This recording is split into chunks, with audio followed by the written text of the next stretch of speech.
Okay, so the situation here is my cousin has went through two different sets of tires in a very short period of time. So she took it in for a wheel alignment based off of someone else's recommendation, and they could not do a real alignment because the ball joints in the lower control arms and the tie rods are pretty much shot. And I'm actually doing both sides of the car, so I'm doing both tie rod ends. I'm doing both lower control arms, but I'm only going to show you how to do one side because it's pretty much all you need to know. Once you learn one side, you can do the other side as well. And also, this video is only going to cover the lower control arm. So you're going to notice that at one point I switched over from an old tie rod over to a new one, and that's going to be in a separate video. If you're interested in that, go check it out on my channel, and I'll also include a link to it in the description. So as you can see, this tie rod didn't put up a fight, but the impact gun really helped. You could also use a breaker bar, it's just going to take a little bit longer. And here I am trying to separate this ball joint. You don't need one of these tools. You could easily just hit it right here on the knuckle with a hammer and it will come loose.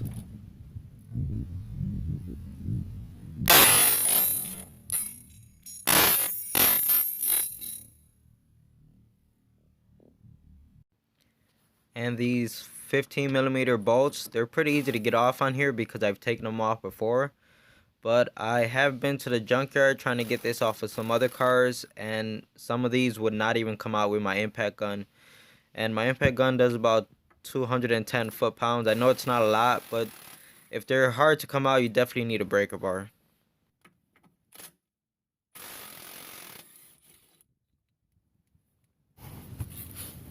And here's another nut that some impact guns just won't cut it unless you have a really strong impact gun. But for the most part, you're going to need a breaker bar to at least break it loose.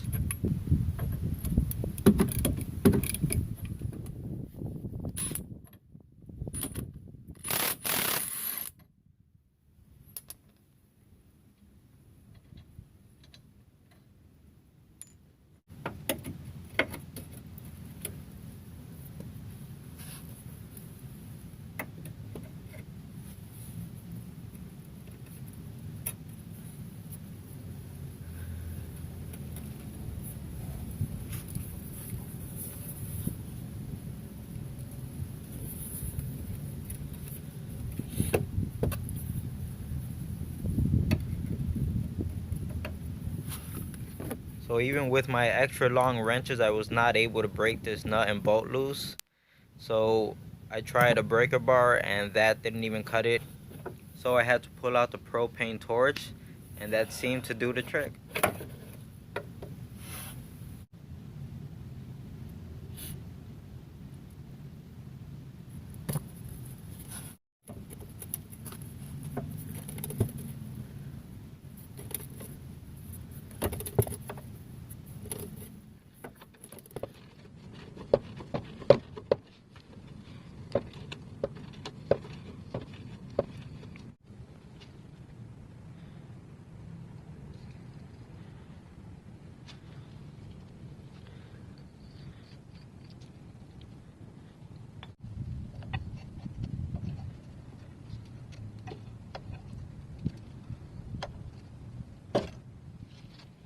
And of course, remove the cotter pin. Now the only thing you're going to be able to fit in here is a wrench, so the longer the wrench the better. And now you could remove the nut, but the nut's not going to come completely off because it's going to hit the bottom of the CV shaft. So after you get that off, now you could try to separate the ball joint from the knuckle. And I'm just going to go at this with a hammer.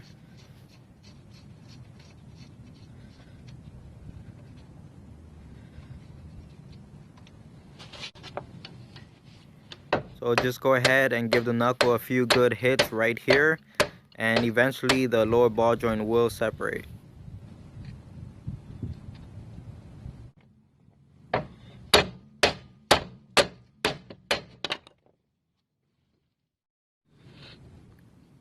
So here's the condition of the ball joint, and clearly it's way past due.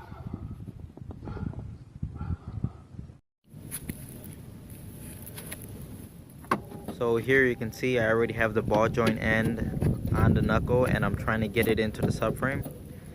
Something that's a little bit easier to do is just put it on the subframe first and then worry about getting the ball joint end into the knuckle.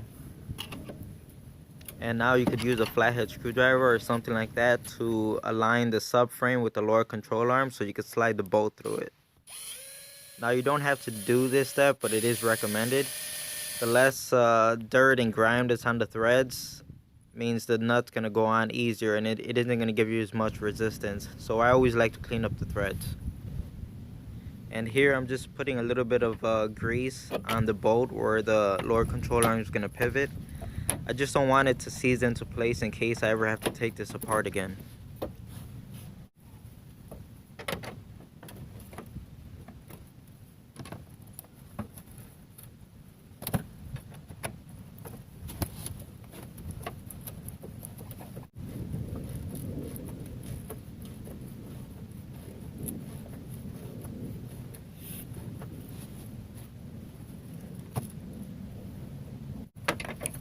So based off of the information I found online, they actually want you to torque the bolt itself to 92 foot-pounds, and once that's tight, then they want you to go on the other side and tighten the nut at 74 foot-pounds. And just like the nut that's on the lower control arm, it's impossible to get a torque wrench on it. So for this, you're just gonna have to use a wrench and just try to get it as close as you can, or what you think 55 foot-pounds feels like.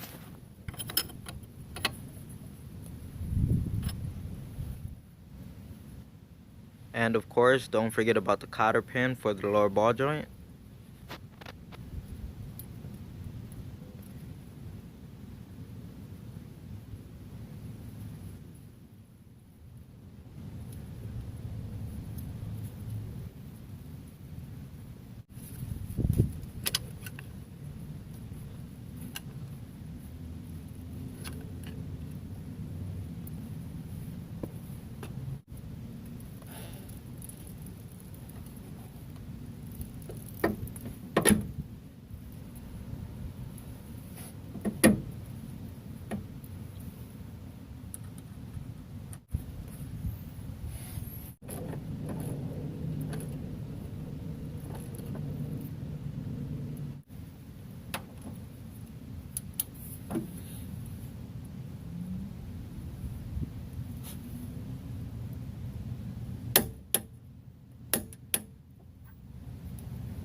If you're reusing your old tie rod, you should still go ahead and replace the cotter pin, but if you don't have it, just do what you gotta do and try not to damage the old cotter pin while removing it so you can reuse it again.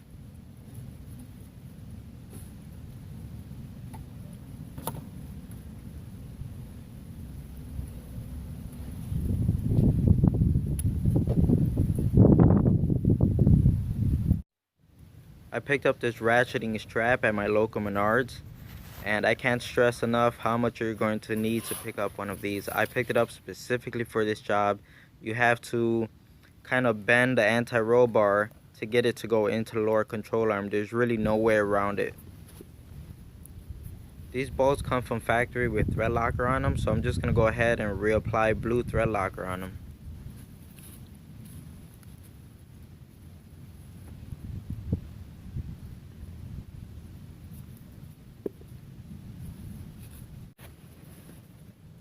You may have some trouble with the bracket lining up with the threaded hose on the subframe, so I like to use a screwdriver to kind of help me get that extra leverage that I need just to line up all the bolt holes.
And this anti-roll bar is actually a very important part of the suspension on this vehicle.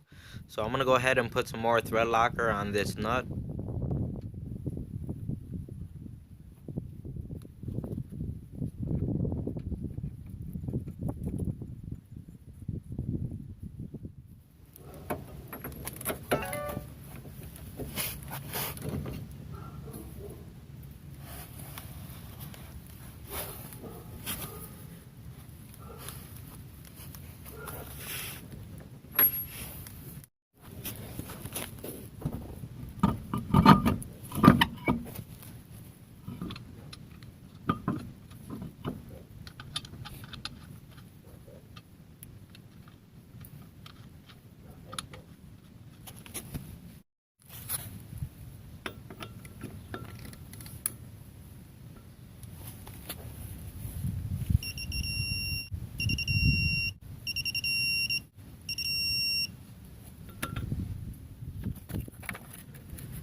And you're all done replacing the lower control arms on your Saturn.